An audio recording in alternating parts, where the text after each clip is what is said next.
A successful career in one wrestling promotion will make you more marketable to other promotions around the world, but a difference could be made if those two companies just so happen to be rivals. With that in mind, my name is John, and these are 7 WCW stars that WWE mishandled.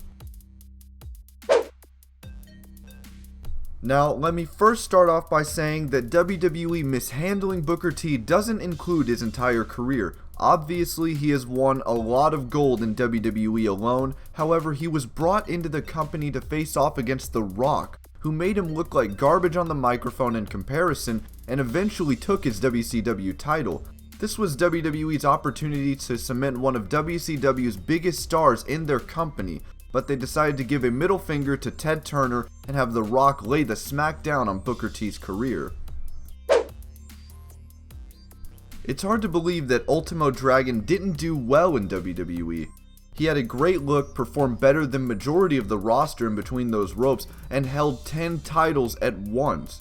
Despite all of this, and even having his debut be at Madison Square Garden, Ultimo was not pushed by WWE as a part of the Cruiserweight division, as they wanted to push more notable superstars like Rey Mysterio, Tajiri, and Jamie Noble. So after some matches on SmackDown, he disappeared, competed in a battle royal at WrestleMania, and quit the company to immediately head back to Japan. The biggest issue with Big Poppa Pump was that he plays the role of a bad guy so well.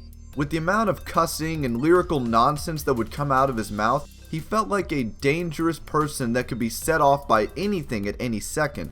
WWE decided to bring him in as a good guy against Triple H. See, Scott Steiner knows how to play a bad guy, as it came naturally because of his personality, but when it came to scripted promos and not just being able to shout in someone's face, Steiner fell back in his recliner. Lance Storm even said that the creative team gave up on Scott after his rivalry with Triple H, and this is why he was relegated to the mid-card with Test and Stacy Keibler.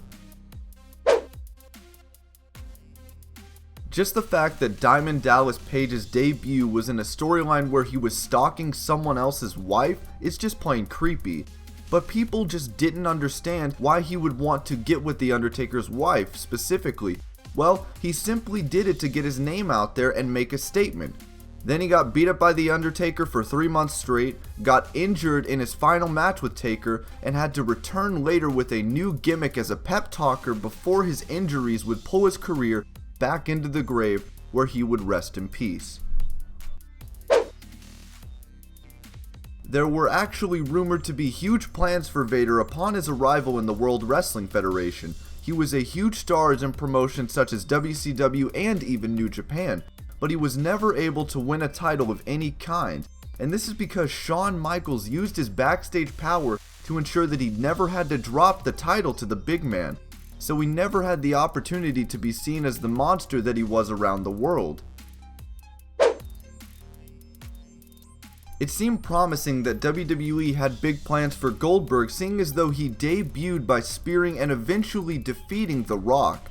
After that, he had such memorable matches and segments with the likes of 3 Minute Warning, Christian, and Chris Jericho, and this made it seem as though WWE just weren't sure what to do with Goldberg, until they finally said screw it and put him right at the top in an Elimination Chamber match for the World Heavyweight Championship, but he was beaten by Triple H thanks to Evolution. He eventually won the world title, but lost it to Trips again thanks to Evolution. Then he had the most boring match of all time against Brock Lesnar at WrestleMania, and then was not seen again until recently. Which we can now see that WWE has learned from their mistakes by booking both Goldberg and Brock Lesnar for shorter amounts of times in their matches, which we've seen at Survivor Series and now the Royal Rumble. The Stinger had such a storied career in WCW. After all, he went from a fun-loving California beach boy to the man from everyone's nightmares. It honestly made sense as to why Sting wouldn't put his career in the hands of WWE, as he has seen what they do to former WCW champions like him.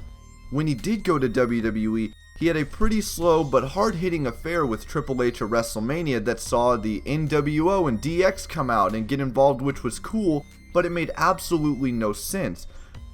Then he was injured in his match against Seth Rollins, and then he was put into the Hall of Fame.